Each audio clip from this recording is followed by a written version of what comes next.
Hello, good morning. Blessed love and peace, my shining family.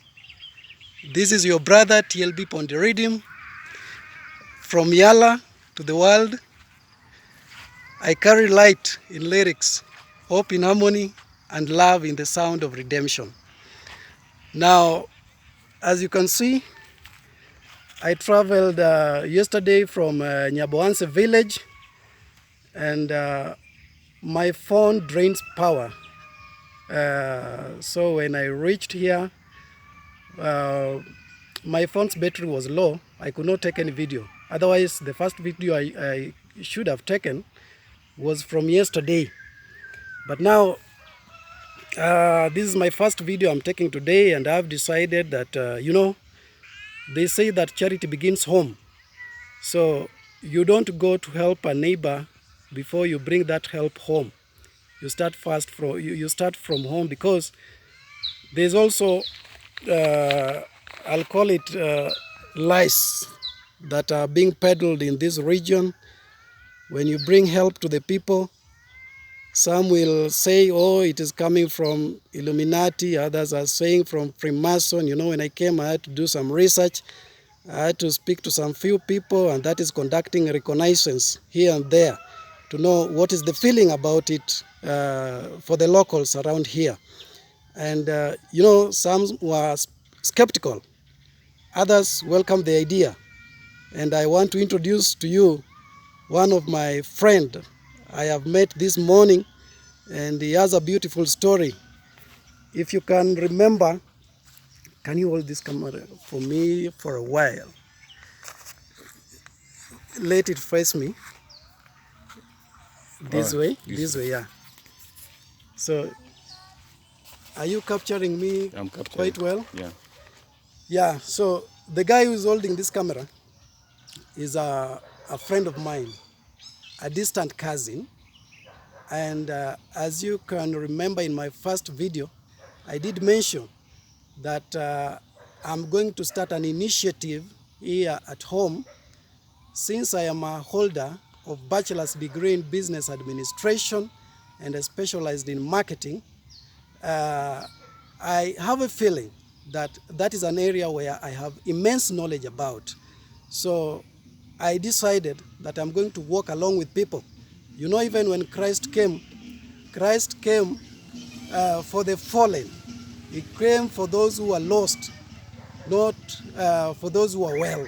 So I have come to uplift the marginalized, to uplift those who are struggling in business. And of course, I will also cover stories about my neighbors around here and there, my villagers, those who are struggling here and there. And I also did mention that I will also volunteer to help those who may not be having a family, and maybe they are struggling, they can't even move several steps to go to the toilet. They need help. I'll be there to help them. Previously, I have worked in a hospital setting, so even to clean up a patient, that is something that I can do. I have done it before. So about business, I did mention that I'm going to work with 5 people, and one person will be that guy who was doing a business and their business collapsed. The second person is one who is in business, but their business is in the verge of collapse. The third person is that other guy who is planning to start a business and they don't know how. The fourth category, it will be about somebody who is in business, but they are not making any progress. And then the fifth category is that person who is in business and they are making insignificant growth. Business as a life cycle, same to that of human. It is born and then it grows. Nobody starts a business large, because you can even look at those who go for adoptions. Usually, people go for small children because these are the people whose brains a blank. Now you are going to start writing information into that brain. You are going to feed that brain to help them grow in the direction that you want. Nobody goes to adopt somebody who is an old age, like 20 years and above, or even 15 years, 10 years. They go for little children. So that informs the basis of this initiative, that I want to pick people who are on the ground and help them grow along the way. So the first story I'm covering is about my mom. I'm just from the shop to buy an escort. This is what we use for, these are chapatis. I think you can have a look. I bought some for us to have breakfast. I have a niece who I think she has prepared some breakfast, some tea, so we are going to take this together. And I want my friend here to say hello, because the next video that I'll be doing tomorrow, it will be about him. So you can just say hello, audience. Hello, I'm John. My name is John Achola Akun. Yes. My profession is driver and mechanic. Yes. And I was doing some business in rental place, Bondo. Yeah. It collapsed. Yes. Yeah. So, like you've heard, in the 5 categories that I have already described, he falls under the category, the first category, where I'm looking for one who was doing business and the business collapsed for one reason or another. So the details of that story, you'll get to hear about it tomorrow. So make sure that you watch the video of tomorrow. You'll know about him. You'll know how it went, how people meet challenges in business, and now the light has now come to help those who welcome that help, so that we can make them grow, and also make people understand that there's meaning to education, because it is my expertise, my skills that I acquired through learning, that I'm going to use to help people who are struggling in business, those whose businesses collapsed, those who are in the verge of collapse, whose business are in the verge of collapse, those who are making insignificant growth, so that we can help them. They get to realize what we call business success. I did mention also that, many people around here and all over the world, they think that success in business is when somebody can live large, they can drive big cars, they can take their children to good schools. That is what they think that is success in business. Wow. That notion is misplaced, because what it means to succeed in business is this: that your business has an overflow, that your business can give to the society. How do businesses give to society? We could have an impassable road, even in the village where our businesses is placed. Our businesses are placed. So when you have impassable roads, you can decide to make that road better. Maybe if you can, by tarmacking that road, and then when you do so, many people use that road, and that is one way of giving back to the society. But if you look around, even in the country, we have companies like one is Safaricom, a giant telecommunication company. It is giving back to the society. That is one example of a successful business. There is another company called Equity Groups. Equity Groups has a CSR program, and that is called Wings to Fly. It is one way that they are giving back to the society. So that is where I want to drive the people I am going to walk this journey with, to drive them to where we call success in business, where their businesses can be sustainable, their businesses can give back to the society. So that is the journey. So guys, it is my request that you give me support. And many of you out there, if it is the first time you're watching this video, I want to plead with you that you subscribe to this channel, and please do watch the videos from start to finish, because that is how you are going to support me, and that is how you are going to support this initiative. I plead with you. So my friend is taking a leave to his place, as you can see. So tomorrow we are going to meet and I will cover his story, and that is how we begin. And I believe that the stories we are going to make are amazing, and we are going to change people's lives. This village is going to be transformed, and it is courtesy of you guys who live abroad, who are willing to, I know even some of you are here in Kenya. You have a big heart to make change in people's lives, and that is something we don't take lightly. We do appreciate from the bottom of our hearts. So you can just bid them farewell, and then we'll meet tomorrow. Yes, yes. Okay. So this is home. This is home. This is home. This is where I was born and bred, and this is where I come from. We were born in a family of 10. Very lucky to have, there's a kid here also who is looking at the camera. Baby, say hello. You can imagine this is my grandson, because he's the son to my niece. Son to my niece. Say hello. Say hello. Hello. What is your name? Unaitwa nani? He's called Tyrone. Maybe Tyrone is shy on camera. So, guys, our firstborn is here. Our firstborn is here, and Tyrone's mom is also here. My niece, you can say hello to my audience. Just say hello. You know, I was telling you this when I was coming, that this is something new in this region. So people are going to be amazed. People are going to find it very funny. But where I come from, it is the order of the day. Guys walking with cameras on their hands, that is not anything strange in Nyaboanse village. But now I am bringing this here. It is fresh.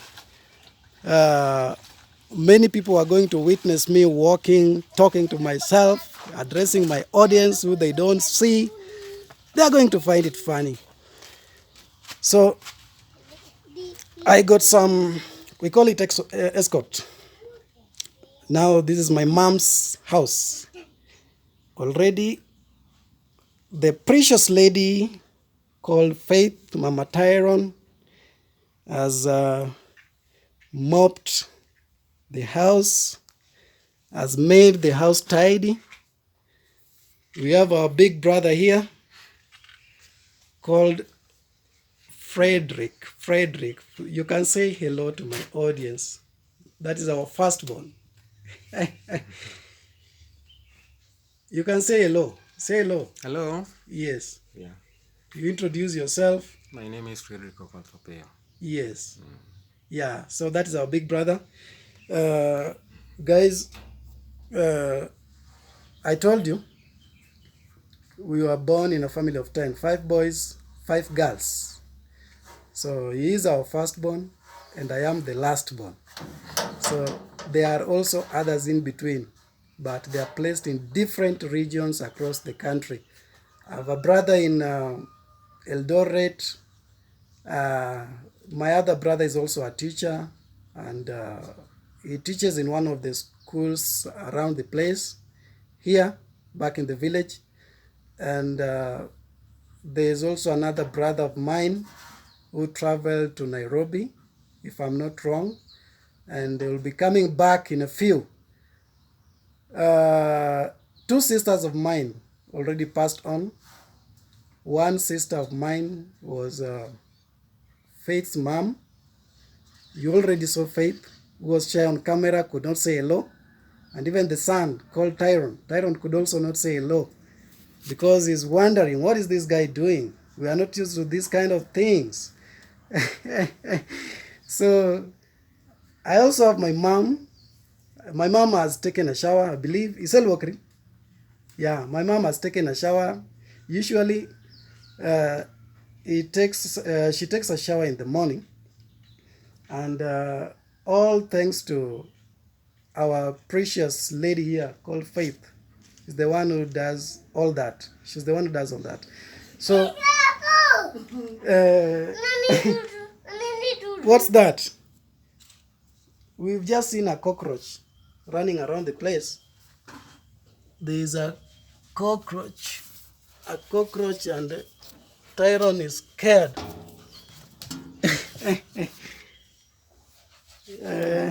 So, mom can also say hello. Nango. Wachnegi ni hello. Elegi. Losa losa. Gineni wachnegi ni hello. Hello. Wachnegi nyingi. Tok manaka gipeja yawa. Yeah, that is my mom. She's called Grace Achien. Grace. Grace is her name. And my mom is suffering from arthritis. She can't walk. Guys, you can imagine, I being the last born, I traveled a lot with my mom. When my mom was doing business, my mom was in the business of clothing, second-hand cloth. And let me just walk you around the home as we continue the conversation, and then you'll get to see how she walks. She struggles, really struggles to walk because her legs, they're like, they wobble. They wobble, they knock on each other at the knees, so she can't walk properly. You can imagine someone who has traversed the country doing business here and there, and then it gets to a point where you cannot walk. It's like you're denied freedom. You know, freedom is something that is something so precious that when you're denied, it feels just like hell on earth. You see, even the convicts, what is done to them? They're jailed. And when they are taken to prison, they are denied freedom of movement because they can't walk around, they can't go to the movies, they can't go and hang out with other people, they can't enjoy life. They are just constrained in one place. And you know, I remember even one time when I was caught in Nairobi, the police arrested me. They just busted me on the streets, and they were asking for an ID, which I did not carry at that time. So I ended up in a police cell, and I was there for some like 3 days, and then they released me just free of charge. I didn't pay anything because, you know, according to the law, when you are taken to the police cell, the rule is if it is on a weekday, you are not supposed to spend 24 hours in a police cell. If you take 24 hours in a police cell and then they take you to court, that will be your defense so that you can be freed by the judge, because it is now the law enforcers who will be seen to be in the wrong. So when I was there for those 3 days, you can imagine, I could not walk around. I could not go to the movies. Life was like a living hell, my friend. And those were only 3 days. Now imagine those who are arrested and they take like eternity in prison. 15 years, 20 years. Guys, that's such a long time. And when you come out here, you'll find things have changed. And I think it is traumatizing because when you come out, you want to start making new friends. The guys who used to be your friends, they are not your friends anymore. You approach people, they run away. They are shocked. They look at you as if you are a stranger coming from, you are an alien coming from some other planet. So, back to this story. And you can also look around here, the environment, how trees are planted here. It is just amazing. And you know, this is the portion I'm being told that when my brothers were dividing land, they left me this portion up there, up here. So all these trees are mine. These are the ones I'm going to use to build when I'll be constructing my house. Luckily, in few days to come. So you can imagine about the story of my mom as I was putting it across to you, that she's always constrained. It is in her bed. If not in her bed, she's just out there basking in the sun. And the farthest she can go is to the toilet. Let me show you the latrine. It is not a long distance, and that is the farthest my mom can go. I think now that I'm going to be around this place, once in a while I'll be taking my mom out so that she can also enjoy the feel of nature out there. I think even that will do a great deal in recuperating,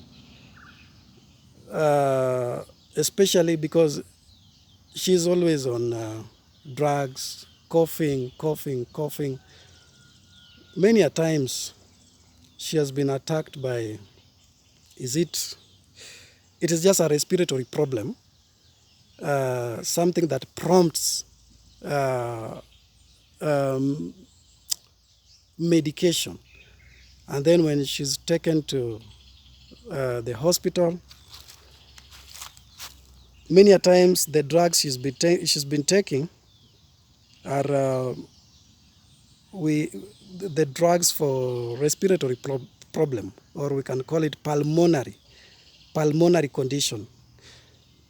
So the arthritis, I think there are drugs that she used to take, and those were they were traditional drugs. There's a medicine man around the place who many people who have visited the place are saying that they did get help from the guy. So we were convinced that we also find help from him. And when mom was taking drugs from that guy, it really did her good help, because her condition changed from worse to better. So even when somebody is on drugs and they are recuperating, I think what will make them heal faster is even the environment that they are exposed to. And you know, when somebody is confined in the same place, even psychologically, that does damage to them. So I think it will be a good thing when once in a while I'm taking my mom out, maybe just even around the market, we go and sit in some place, have soda, and you'll be seeing these videos, how it is going to, everything, how everything is going to roll down. So you can see the distance from the house to the toilet, and that is the farthest distance my mom can go because of the arthritis. You are going to see her making steps, and she's struggling making those steps. So this is now the home. You can see around. This is where I come from, and this is where everything starts. The journey that we call over 1,000 miles, that begins with a single step. and it has just started. So expect more to come. Expect more stories in this channel. I'm going to make it also entertaining to you, because we are about to meet some locals who are very funny and I know you guys are not going to be bored watching the videos in this channel, and your support, it counts. It really it does. So I'm meeting also a dog here that I'm told the dog is fierce but very kind on me. I met this dog yesterday and I even touched the dog. And some people are telling me, hey, that dog is fierce. How are you touching that dog? And you can see this is a welcoming sign. It's like I'm being welcomed by a lion. A lion is welcoming me home. And the lion is fierce on some other people and kind on someone who is gentle and as a human. We call it a human heart. So I don't know the name of that dog. It doesn't belong to me. Maybe it belongs to a cousin of mine here. Nade. Koro wan wadhuma dhuma ka gi wasunge moko kae. Dog. Ok iwach negi hello. Wachne wacho ni hello. Hello. Wacha ni hello, wacha ni an ng'ane. Hello. Ogilosi magi dhi neno. Gidhi neno gini odonjo YouTube kucha to gidhi neno. Yeah, so guys, this is my cousin. My cousin is called Ouma, and Ouma just lives some few meters ahead from this place where we are. And I found him working here. He's trying to remove some logs from this place, you can see. So I think this is good work. Yeah. This is good work when somebody wakes up in the morning and they're trying to make themselves busy. They say that an idle mind is the devil's workshop. So I'm also happy to see when people wake up, they are trying to make themselves busy so that they can put something on the table, so that they can make ends meet. Now you can see the stretch, how this farm stretches from that end, but it is narrow on this other end. And I'm being told that this is what my brothers left for me after they have divided amongst themselves the better portion of the land. We do have another land up there, but I'm not complaining. I am happy with whatever little I am given. That is mine, and I do appreciate. So, and again in this farm, what I also found strange, you know, I was not here when the power line was passing through this land, and it is the same land that I'm being told has been left for me. You can see, guys, here we have a power line, and it is just crossing. It has taken a bigger chunk of this land, of this piece of land. That is now the power line. That is the power line, and we do have another post here. We have another land on the other side. On the other side of the road, there's another land, and here we do have a road that is passing by.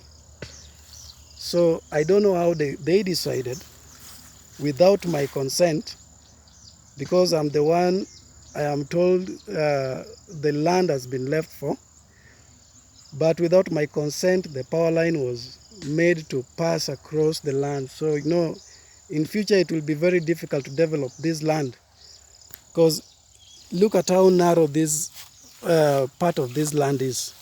If you want to develop it, it is going to be a challenge.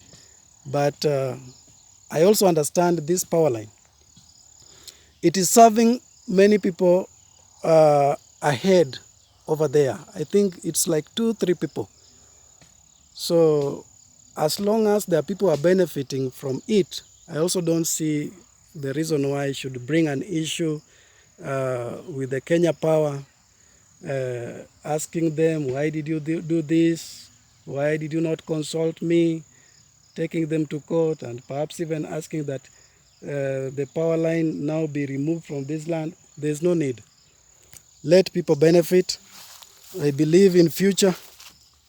And you know, future begins from now. When we say future, it is any minute from now is future. An hour from now, that is future. A minute from now, that is future. A second from now, that is future. So in future, I believe if this is not going to be enough for me, God knows. God knows and is the giver of all things. So I am not complaining. So this land stretches all the way to this end. Let me show you. Stretches to this end. This is the point at which the demarcation, you can see this other side is somebody else's land. The other side is somebody else's land. And now this is where the demarcation is. So the land I'm being told belongs to me is that land. So we have walked around the place, and guys, you have seen home sweet home. They say home sweet home. So I'm going back to the house, and I think they must be now preparing breakfast so that they can energize their bodies, so that they can go along with the day's activities. You know, that is how we start our day. You put something in your stomach, and when you feel that you have now the energy, you can continue with the rest of the activities. House chores, and going to the farm, so on and so forth. So I'm so happy to be here. And guys, when I was coming, I saw a billboard that the president will be visiting this